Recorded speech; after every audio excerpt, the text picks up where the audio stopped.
7 o'clock. So welcome to Position of Neutrality. Welcome to New Freedom. Who's here tonight for the very first time? Anybody? Wow. Okay, a few of you. So first of all, welcome. And second, let us warn you in advance, you're liable to experience us just a little different than other meetings of other fellowships you may have attended. Primary reason that's liable to happen is that we intend for you to have a different experience here. What we do here, we've been doing for lots of years. We take a look at the suggested instruction for a step or so a week directly out of this book.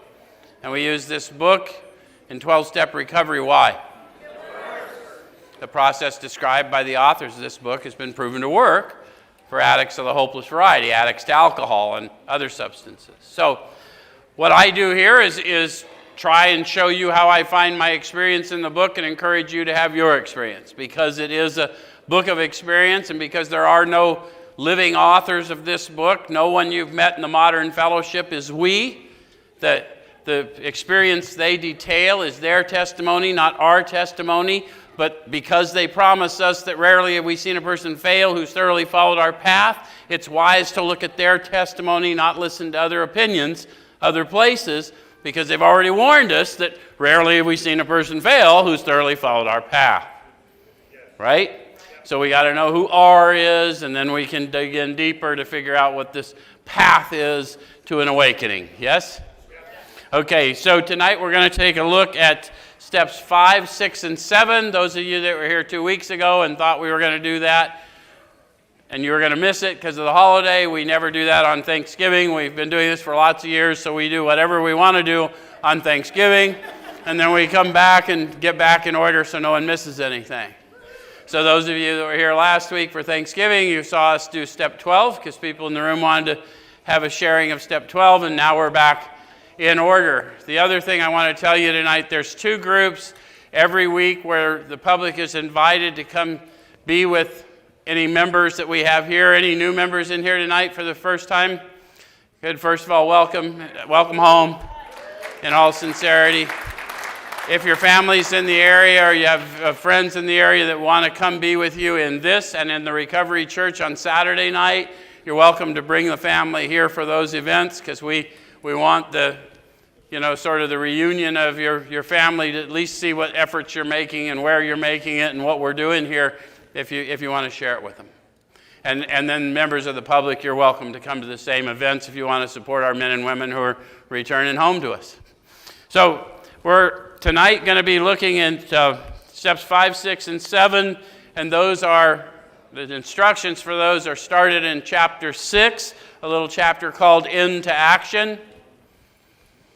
I call that to your attention because now that we've taken the first step of action, which is a personal house cleaning, which many of us had never attempted, now there's some more actions to be taken in order to cast out those things in ourselves which have been blocking us from this experience of power. Yes? Okay. Notice how it says into action, not into thinking. How many of you have discovered you could not think your way into a better way of acting? Because the main problem centers in the mind. So we've learned that although you may not immediately feel what's happening to you and through you, if you'll take the steps, the mind and body will catch up. All right? That's why we walk with you. How many of you have been blessed with a spiritual awakening as a result of steps and is endeavoring to show others and can witness to them that you weren't immediately enlightened? You were set free gradually. Yes? That's what happens to all of us. Okay. So, having made our personal inventory, what shall we do about it? How many of you had someone helping you to make the personal inventory? So you didn't have to ask what you were going to do about it because they were probably showing you what they did about it, right? Okay. We've been trying to get a new attitude, a new relationship with our Creator, and to discover the obstacles in our path. Is that what you've been trying to do? Half the original fellowship were atheists or agnostics. They either believed that God did not exist or God could not be proven to exist. And so by this time, they at least understood they were trying to get a new relationship with Creator. Why would someone who does not believe in God want a new relationship with Creator? They're in the process of coming to believe. And what we learn as a result, not a theology, what we learn is my relationship with creation is my relationship with Creator. So if I believe in creation, I might want to check in with Creator if I'm having a difficult time. Yes? Okay, because the problem centers in the mind, right? Okay, so we have admitted certain defects and we've ascertained in a rough way what the trouble is. So that's what they did. How many of you have done an inventory? Did you ascertain in a rough way what the trouble was? And what was it? Very eloquent, Sean. So self-manifested in various ways is what had defeated me, and I started looking at fears, resentments. Yes? Okay. We've put our finger on the weak items in our personal inventory. Have we done that? Now these are about to be cast out. Claim that promise. If we do what they did, these things that had previously defeated us will be cast out. Because this isn't their opinion, this is their experience. This is their testimony. Does that make sense? Okay. This requires action on our part. So the promise doesn't come without a condition. What's the condition? I'm going to have to take some action. They're not going to ask us to make it up. They're going to tell us precisely what they did, what they experienced as a result. Okay? So, which, when completed, will mean that we've admitted to God. When I say God, what do you say? Power, because we're coming to believe in power. You may not have your head around the word God yet, but when we say God, what we really mean is power, peace, happiness, a sense of direction flowing in. Yes? Sensory, tangible power. Okay? To ourselves and to another human being, the exact nature of our defects. This brings us to the fifth step in the program of recovery mentioned in the preceding chapter. What was the preceding chapter? How it works, where they describe the entire process all the way through 11. Yes? And even a little blurb on 12, because they told me when I couldn't get out of my head, go help somebody else. Right? Okay. All right, so this is perhaps difficult. So how many of you were okay with maybe taking an inventory? And you weren't even too troubled by saying a prayer, but I'm not telling nobody about that thing. Or, I'm not afraid to tell someone about it, but I'm not paying that son of a bitch back. So I only call that to your attention because we don't ever want your experience of 5 to be stolen from you because you're afraid of something coming forward. Do what's indicated and the fear will dissipate. Does it make sense? Okay. So it goes on to say we think we've done well enough in admitting these things to ourselves. So how many of you have done that? How many of you have been awakened as a result of the steps, have shown others, still done something where you hosed it and thought keeping it to yourself was enough? Because this is a manner of living, right? How many of you have found it was harder for you to live with some of that stuff as you grew spiritually? But this is a manner of living, so this is unfolding as we go, yes? Okay. So there's doubt about that. In actual practice, we usually find a solitary self-appraisal insufficient. See how they're letting us know, look, what you're going through, we went through. In fact, we still go through, yes? How many people have been here more than a little bit, and we still go through it?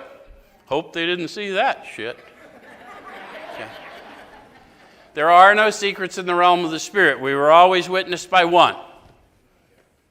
And that's the one I'm running from anyway. So I might as well quit pretending that I'm invisible to the Creator. Yes? Okay. So many of us thought it necessary to go much further. We'll be more reconciled to discussing ourselves with another person when we see good reasons why we should do so. How are you that way? All that stuff sounds fine, but show me, don't tell me. That's what most of us are, right? Okay. So they say the best reason first, if we skip this vital step, we may not overcome drinking.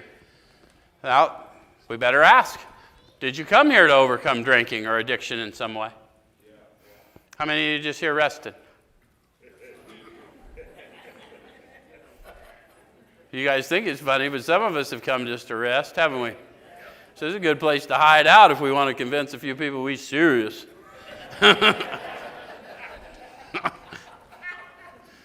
You may not get the effect if your motive isn't pure. That's all we're trying to point out. And most of us know something about that. What's the first step in recovery?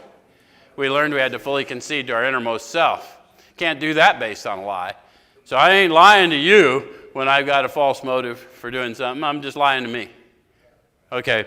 All right. So time after time, newcomers have tried to keep to themselves certain facts about their lives. So in this instance, everyone after Dr. Bob is a newcomer. So do I have any newcomers in the house? Okay. So trying to avoid this humbling experience, they've turned to easier methods. Almost invariably, they got drunk. Having persevered with the rest of the program, they wondered why they fell. How many of you have had some clean time, twisted off again? Did you wonder why you fell? Did you have a whole lot of people giving you ideas? They don't know. Just so you know, they don't know. Okay, so what these guys are going to speculate is based on their experience. We think the reason is they never completed their house cleaning. Do you guys know that doing an inventory is not a completed house cleaning? Do you know doing a fifth step is not a completed house cleaning? See, I don't complete my house cleaning until I've honored my commitment. My commitment is as long as I have breath, I will use it to advocate for my brother and sister, which is going to require that I make amends, wake up, and carry this message to others. And at some point, what I thought was a wasted life will experientially change or avert suffering for another. Therefore, I was prepared for that moment as a healer, and it was not suffering, it was purpose. Does that make sense? Because we serve a healer. We need to grow into that. Okay, so they took inventory all right, but hung on to some of the worst items in stock. They only thought they had lost their egoism and fear. They only thought they had humbled themselves. Notice the word thought in italics, those of you following in a book. Why did they do that? The main problem centers in the mind. We can't think our way into a state of being. We'll teach, there's even books written on, but you cannot think your way into a state of being. You can't even act your way into a state of being. You can only be in a state of being. The minute you recognize self in that being, there you are. You ever done something that was really what you thought selfless? And thought, my, how humble of me. Where's the humility in that? How many of you have gone out to selflessly serve the downtrodden and then caught a little selfie of it?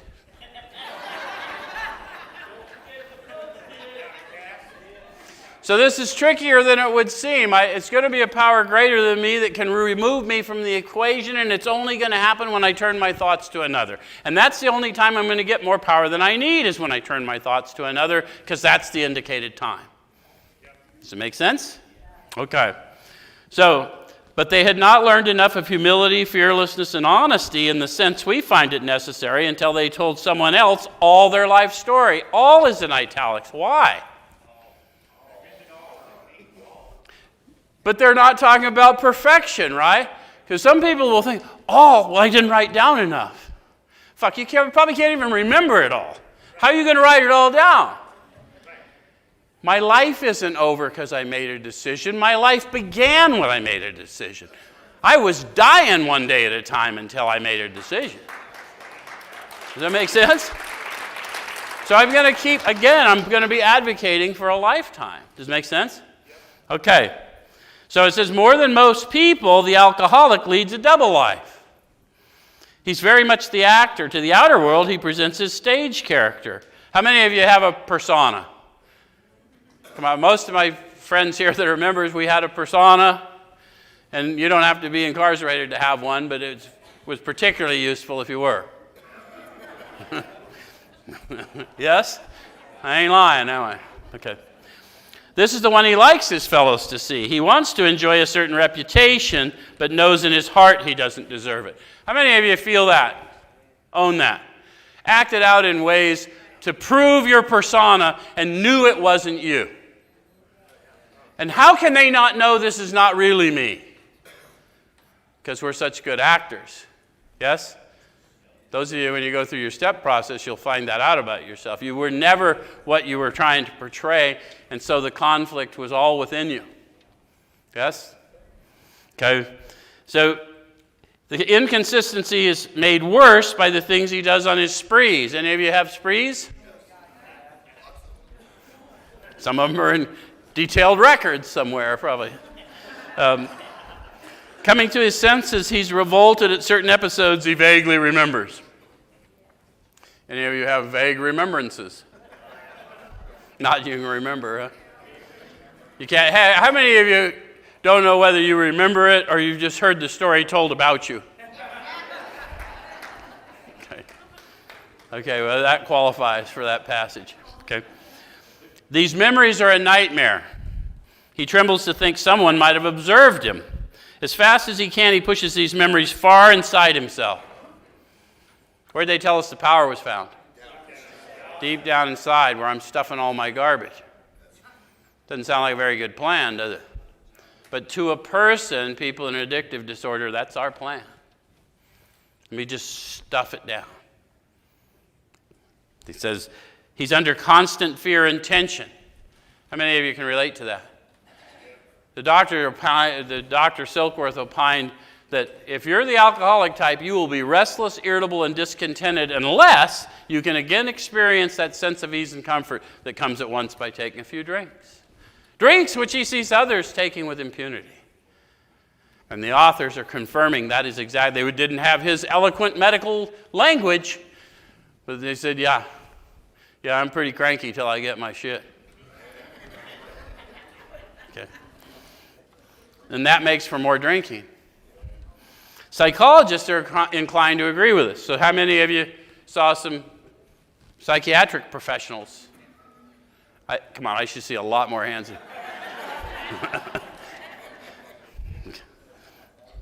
We have spent thousands of dollars for examinations. Have you spent thousands of dollars?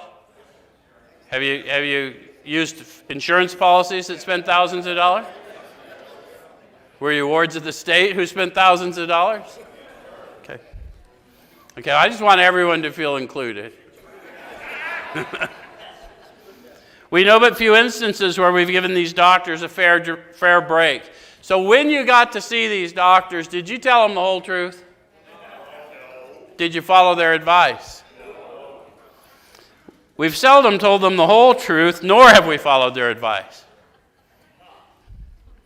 Unwilling to be honest with these sympathetic men, we were honest with no one else. So the point there is we talk experience here for a very sound reason. We all just collectively admitted that we've spent thousands of dollars for informed medical opinions, lied to get those opinions, and ignored the results. So opinions have no depth and weight. We're not here to hear your opinions. What we're here to hear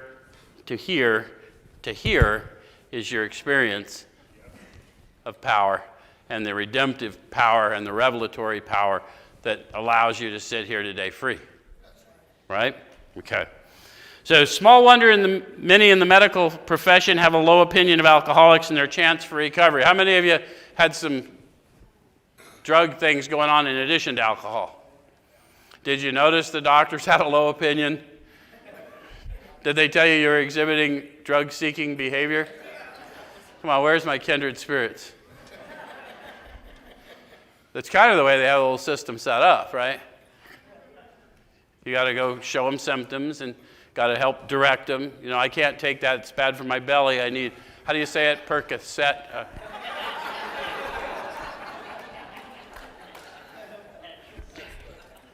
We must be entirely honest with somebody if we expect to live long or happily in this world. Rightly and naturally, we think well before we choose the person or persons with whom to take this intimate and confidential step. So how many of you did have to think long and hard before you asked for help?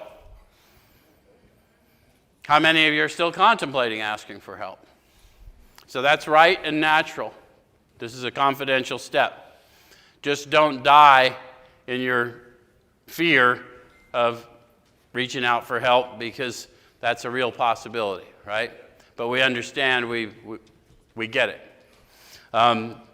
Those of us belonging to a religious denomination which requires confession must, and of course will, want to go to the properly appointed authority whose duty it is to receive it. They're very specific. If your religion requires a certain practice, do not deny that practice, but do not supplant your AA practice with it, because it may not give you the depth you need. And you will find your AA practice, your recovery practice, with your religious practice will deepen both. Okay, so though we have no religious connection, we may still do well to talk with someone ordained by an established religion. How many of you have had that experience, either yourself or with someone you worked? Right? You know why people oftentimes want to talk to an established, ordained person? Capital crime. Yeah, lots of crimes. Anything that the statute of limitations isn't up on. Or anything I'm not ready to face the music on, yes? Because it may not even be that serious, but to me it's freaking serious. Anyone know what I'm talking about? If I do that, I'm going to lose my job. And then I kept using for a week, lost that son of a bitch anyway. But it was a very real fear. None of you ever lost a job? If I do that, I'm going to lose all my stuff. You ever thought that? Everyone, all my stuff. Yes, officer. Though we have no religious connection, we may still do well to go to someone ordained by an established religion. We often find such a person quick to see and understand our problem. What is our problem? What they said their problem was, and what they discovered and encouraged us to look into, was selfishness, self-centeredness. That, we think, is the root of our problem. Driven by 100 forms of fear, self-seeking, self-delusion, and self-pity, I step on the toes of my fellows, and they retaliate. Sometimes they hurt me, seemingly without provocation.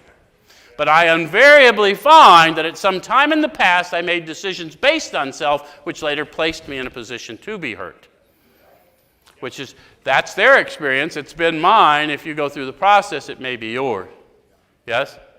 And even those people that hurt me, that I had no part in, the fact that I was dying of that resentment many years later, sitting in my unforgiveness, I still was clinging to something instead of using it, putting it to use. Yes? Okay.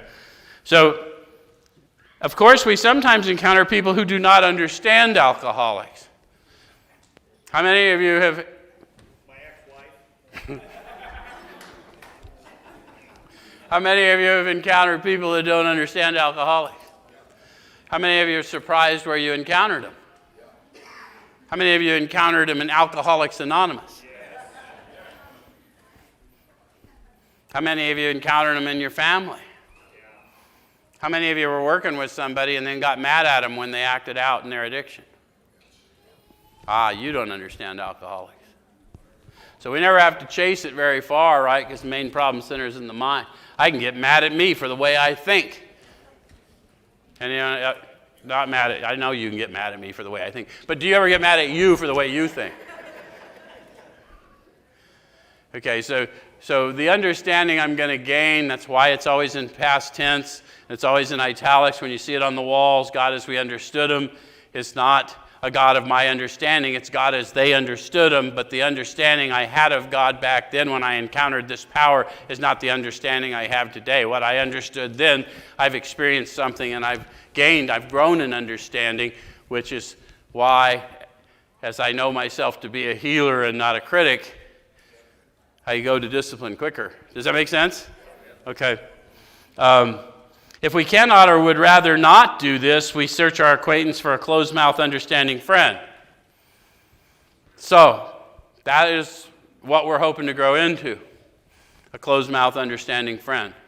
How many of you would have to admit, when you first came around, and maybe for some time thereafter, you were neither closed-mouthed nor understanding? Sometimes we're a little judgmental. Sometimes we run our mouth. How many of you have found over time that has been diminished? That people can take you into confidence and it stays with you? How many of you have heard things that you thought used to disturb you, and when you heard it from them, you had compassion? Because we didn't make that happen, right? It just happened. That's a power greater than us operating through us. Okay?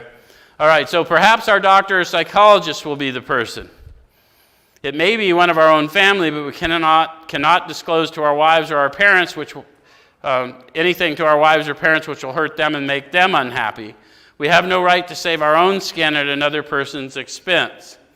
So get some help with who's ever mentoring you with that stuff, because we sometimes think, I need to run and unburden myself, and that's not the point. What I need to do is unburden them, and sometimes I'm going to need a little help in prep.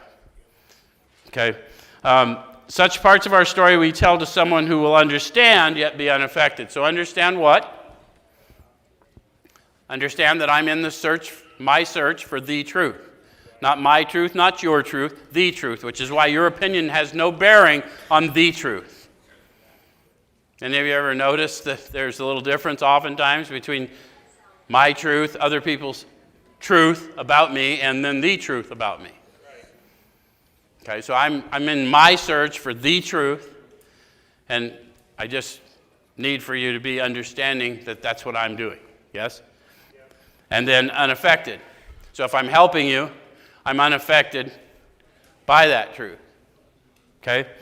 The rule is we must be hard on ourselves, but always considerate of others. So that's pretty simple.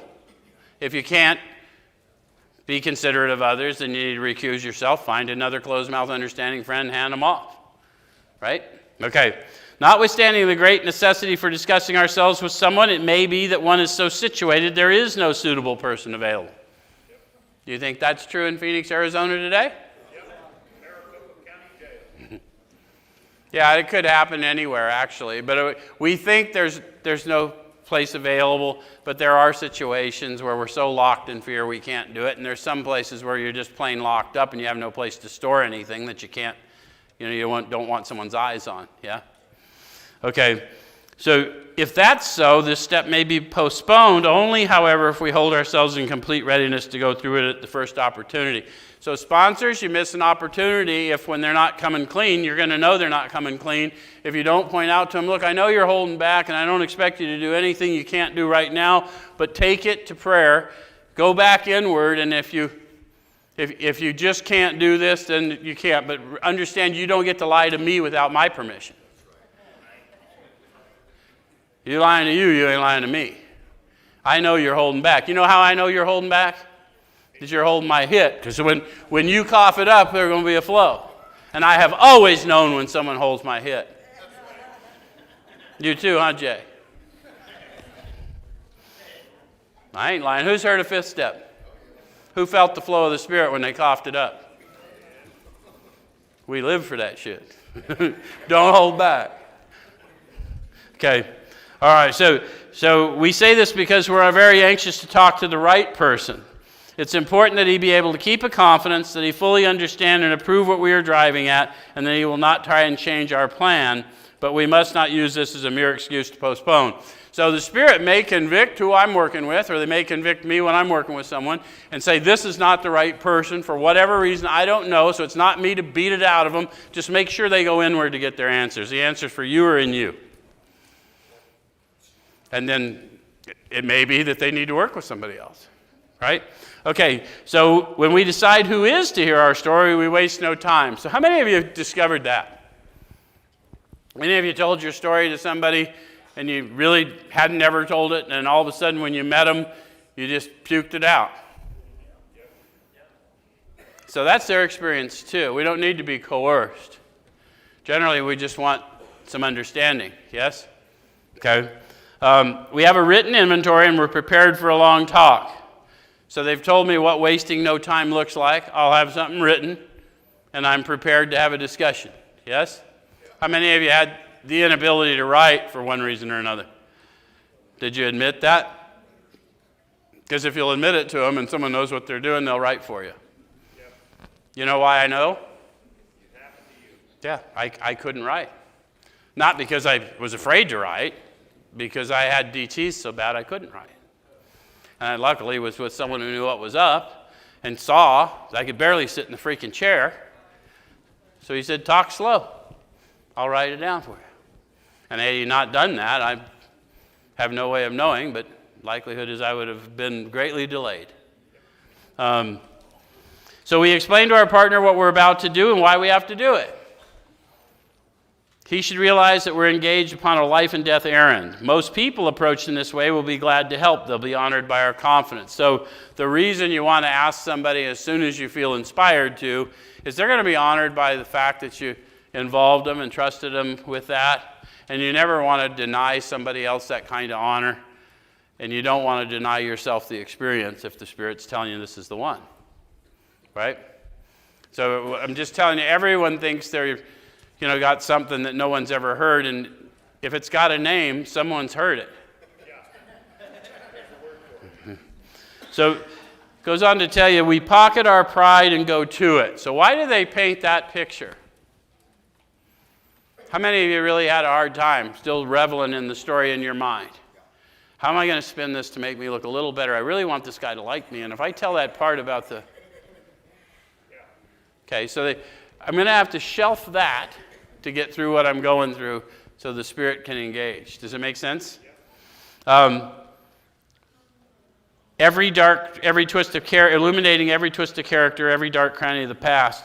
If once we have taken this step, withholding nothing, we are delighted. I always point out that promise to anyone I'm walking through this with, as soon as we get the flow of the Spirit, because I like to call to their attention the flow of the Spirit I just experienced with them. So once we have taken this step, withholding nothing, what's the promise? We are delighted. You may feel their delight when they don't feel their delight because they've been so dead so long they don't know what they're feeling. I was that way. I had to have it called to my attention what happened to me. I didn't have my fifth step experience till I helped someone else have a second step experience. Make sense? Okay, so then it says we can look the world in the eye. How many of you got so degraded in your own experience out running that it was hard for you to look the world in the eye? These are great promises that should have been hung on every wall before the ones that we... Because this is a big deal. We can be alone at perfect peace and ease. How many of you could not, for a long time, be alone at perfect peace and ease? Couldn't hardly be alone at all, and you're never at peace, yes? Okay, so they're promising that absence of that conflict that's constantly going on, yes? Our fears fall from us. How many of you had that happen? Immediately when you tell that thing that you were so afraid of being condemned for, and there's no condemnation, that fear goes away. Right? You start to get gradually free, yes? We begin to feel the nearness of our Creator. This is where the atheists and the agnostics start to realize the tangible power of God. When we're feeling that and we call it to their attention, see how they're not talking about a concept? They're not talking about any of the silly stuff we've heard over the years, a group of drunks or a light bulb or a doorknob. That's nonsense. The power's found within. It's not a concept. We start with our own concept. We have our encounter. We make a decision by asking the power to come into us and go into us and help us in the searching, fearless search, yes? And by this time, that calamity, pomp, and worship, I've examined it. I know the grace I've experienced, and I'm feeling the flow now. And they wrote it down so that we would know this isn't a concept. It's not a chair. It's not a sock named Oscar, some yahoo said for years around. And why do I care? Because I don't want people dying because of misinformation. This is the truth. This is the truth, the tangible power of your Creator dwelling in you. And I want you at least to be given the honor of the truth about that. One time before you die, if that's your decision. Yeah? Okay, so once we have taken this step, withholding nothing, we are delighted. We can look the world in the eye. We can be alone at perfect peace and ease. Our fears fall from us. We begin to feel the nearness of our Creator. We may have had certain spiritual beliefs, but now we begin to have a spiritual experience. So why do they say having had a spiritual awakening? Because we're starting to have an unfolding spiritual experience. The relevant manner of living, the tangible power of God. a purpose, right? And we're starting to go out in purpose. And as we exercise our step process, witnessing to others of the redemption we've experienced and why we're now endeavoring to help them, we continually improve the flow of the Spirit in us. Yes? Okay. The feeling that the drink problem has disappeared will often come strongly. How many of you knew when you got through this phase that something was different? How many of you stopped and it didn't stay different? So that's a promise and a warning. Don't let temporary relief stop you from fully enjoying, right? You didn't open the cork on a bottle and, whew, tipsy. Drink that shit. Okay. So we feel we're on the broad highway walking hand in hand with the Spirit of the universe. That's an interesting metaphor too. How many of you discovered what you thought was a narrow way was indeed both a narrow way and a broad path? Once you were only playing for an audience of one, did you not feel freer? Did you not have to relinquish a lot of the ways you thought to get to that point? So it's not incorrect biblically for those of you who are grading. What we're saying is we feel a whole lot freer, but we're going to have to enter through that narrow door of the ego and cast it out. Right? Because there's a better way. Okay, so returning home, we find a place where we can be quiet for an hour. That's pretty simple direction. Okay? Carefully reviewing what we've done. So now they're going to tell us, we're going to get out the inventory we've written and shared, whatever notes we've made, and we're going to start with a prayer. We thank God from the bottom of our heart that we know Him better. Capital H. Why do we know Him better? Because we've begun to feel the nearness of our Creator. We know that when people speak of God, we're experiencing power, and that's what we're talking about, regardless of our theological prejudice. Yes? Okay. Taking this book down from the shelf, we turn to the page which contains the 12 steps. Carefully reading the first 5 proposals, we ask if we've omitted anything, for we're building an arch through which we shall walk a free man at last. So some questions now. Is our work solid so far?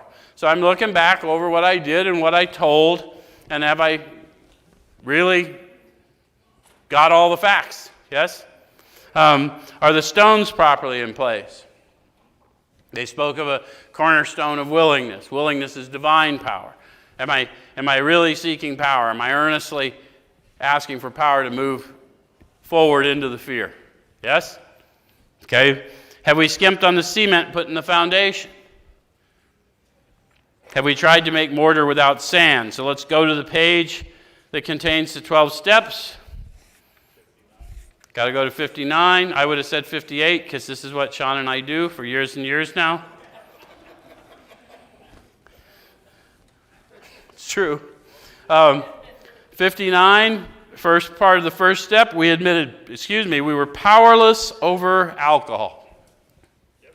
Powerless when? Before and during. And after. Because of the phenomenon of craving that develops.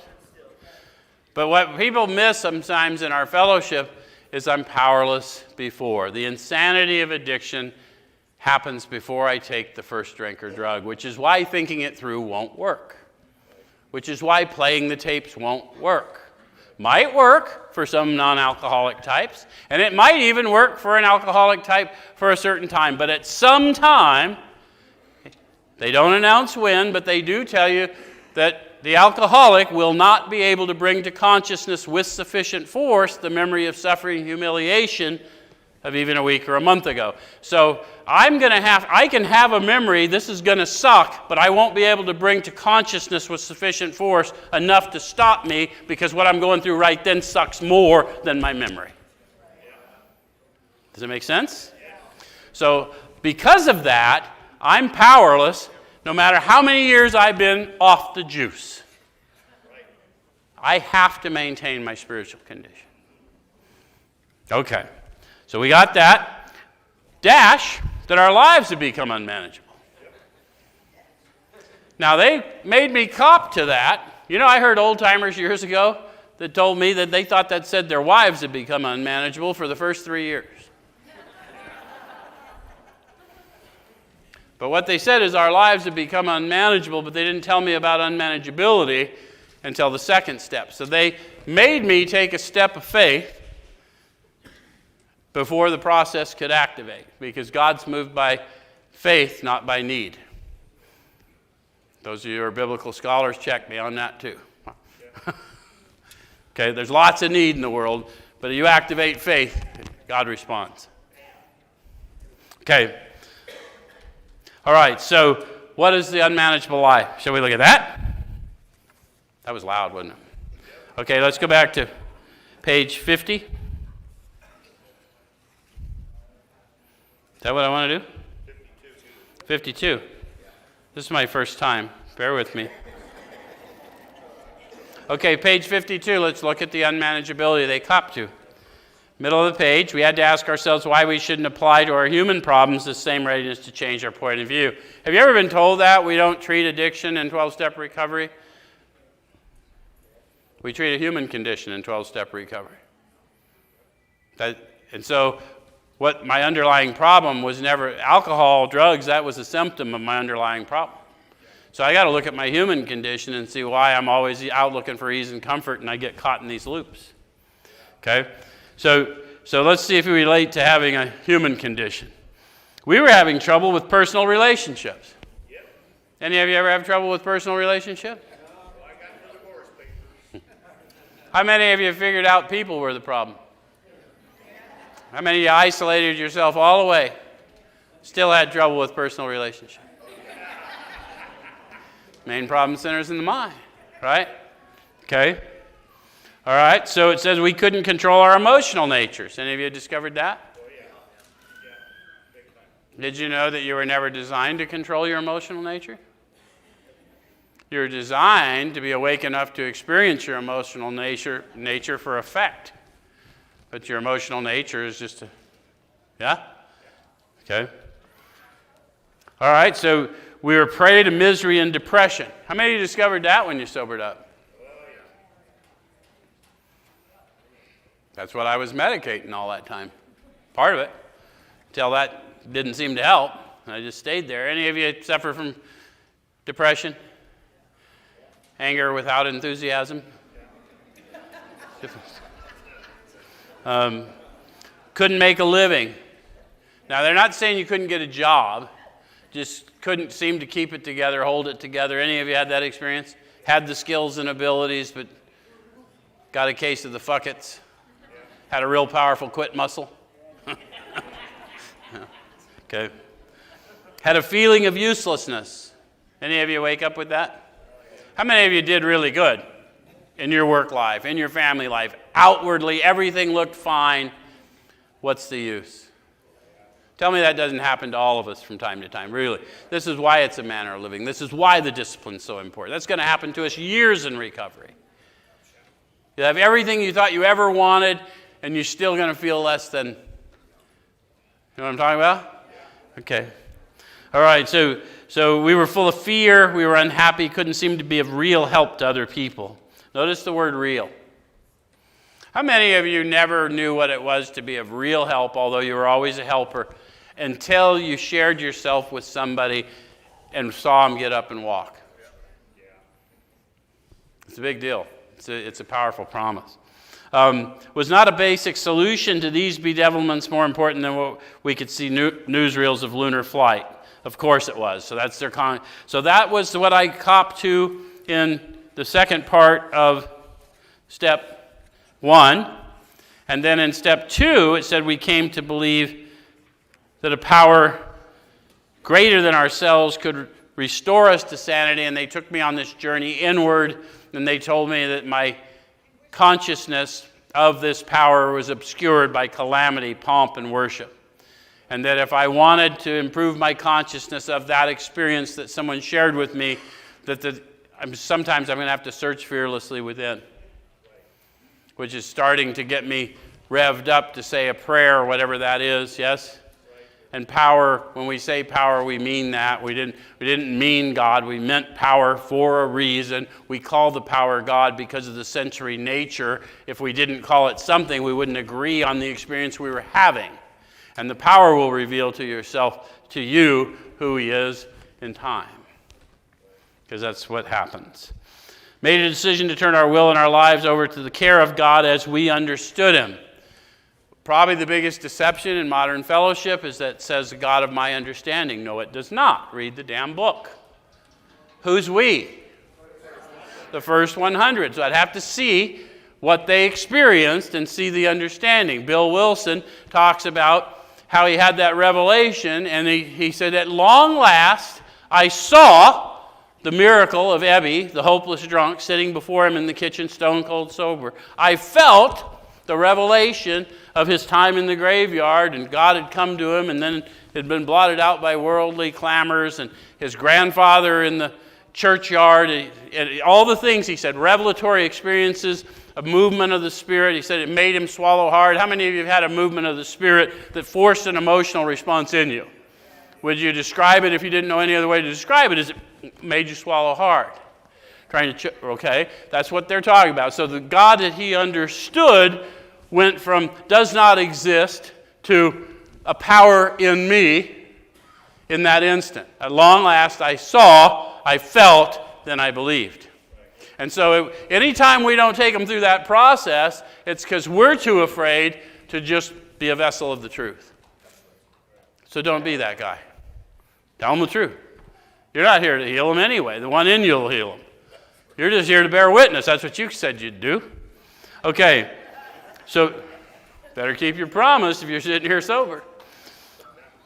Made a searching and fearless moral inventory of ourselves, admitted to God, to ourselves, and other human beings the exact nature of our defects. So if we got that, now we're back on page 76. If we can answer to our satisfaction, we then look at step 6.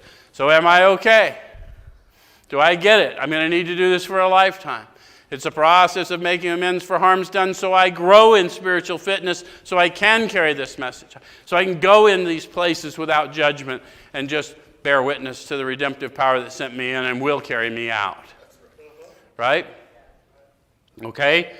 We then look at step 6. We've emphasized willingness as being indispensable. Did they get that through? You got to be willing. We hear it in the modern fellowship all the time. I'm not going to work with you. You ain't willing. That's a person who does not understand alcoholics. Because willingness is divine power. Of course they're not willing. You're not showing them the love that they need to know in order to aspire to be better. How many of you had somebody love you when you were very unlovely? Probably more times than we can count too, right? Okay. Okay, so are we now ready to let God remove from us all the things which we have admitted are objectionable? Question mark. Are we ready? I've identified them now. Am I ready? Is the truth that I am ready, but I've got some I'm a little nervous about? Are there some I'm still thinking, well, maybe I won't have to do that one? So that's where you'll hear people say, why don't you do the ones I'll do right now, the ones I will pray for willingness for, and the ones I'll never do, but I'll keep asking for power. Right? Because that may take a minute, but at least you'll get an indicated list that way, right? Can he now take them all, every one? Why'd they ask that question after the other? Because they wanted me to do what I just did to you. Let's be honest. Let me tell you about me. One of the things is that I had some anger issues that I was not prepared to let go and ask this question. I knew I needed what I was going through, but I lived to get vengeance on the sons of bitches who had done that to me. And I came out of this, and that was still my purpose for living. And I had to get honest that that was what drove me, and do the ones I could do. And as I experienced the profound experience of owning my own crap, that other list went away. Does that make sense? This is what happened to me. But I've heard a lot of other people tell me the same thing. I've even sat with some people that have had the same experience. So if we still cling to something we will not let go, we ask God to help us be willing. So now my prayer life, regardless of my theology, ought to be, asking this power within me to give me the willingness? How many of you have had what you thought was willingness, but not enough power to carry it out? So you don't need 100% confirmation. You need 50 plus 1 and then walk. You'll come into agreement, huh, chap? You'll come into agreement as you grow in faith. The faith you need is already in you. You'll have to spend it to know it. You got to get this whole faith thing. They talk about it over and over again. Faith without works is dead. Why? Because I have to spend it to know it. And all I spend here is stored for me up there, and I get more to use here. It's an interesting currency, faith. You're sitting in a center built on nothing but faith.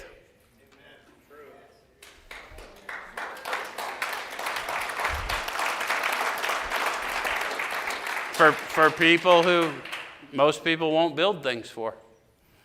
But God will. Because you're God's warriors. Believe that. You've been specially trained. So when ready, we say something like this. I'm going to go through the prayer, and then I'm going to kind of look back through it, and we'll close up. My Creator, I'm now willing that you should have all of me, good and bad. So how many of you have done this and discovered there was a little good and there was a little bad? How many of you have looked at other people and discovered in everyone we've ever worked with there's a little bit of good in the worst of us and a little bit of bad in the best of us? Okay? I pray that you now remove from me every single defect of character which stands in the way of my usefulness to you and my fellows. How many of you did not know that there were things you thought assets that were indeed defects, and they stood in the way of your usefulness, and things you thought defects were in fact a part of you that was uniquely useful to others? We're not the best judge of our defects, guys. That's why I need power, peace, happiness, and a sense of direction, because things, let me tell you, I thought myself quite witty. I still think myself somewhat witty.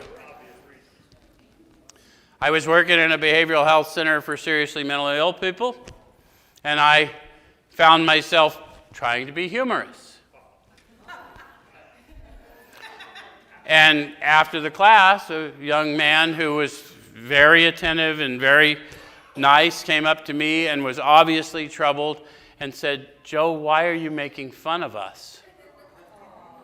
It crushed me, because that was not my intent, but I had confused an asset, rather a defect, for an asset. And it may be an asset in another setting, but in that setting, it was a defect. And without being informed in the Spirit, I could not know. But I serve a very grace-filled God who let me know in a private way, in a profound way, that I have not made that mistake that I know of since. I seek the Spirit before I share those types of things. And that, does it make sense? Okay. Grant me strength as I go out from here to do your bidding. Amen.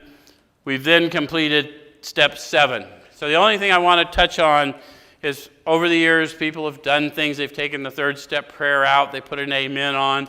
I want to point out to you the 3rd step prayer is half of the prayer. The 7th step's the other half of the prayer. That's why there's not an amen on the 3rd step, because God doesn't make too hard terms on those who earnestly seek, and I haven't done any seeking yet. I've just asked for power to do some seeking, and then I'm going to go inward. I'm going to get armed with the facts about myself. Then I'm going to find out those harms I've done, what I'm going to go out amen, and I'm damn sure going to need power then. Now I need agreement. There's my amen. Does that make sense? So if they just did the 3rd step prayer, again, the old timers used to say, 3 flogs on a log. One makes a decision to jump. How many are on the log? 3, because all he did was make a fucking decision. He didn't jump. Faith without works is dead. There's going to be an indicated action if a decision's been made. Does it make sense? All right. Thanks much. We'll see you next week. We'll look at 8 and 9.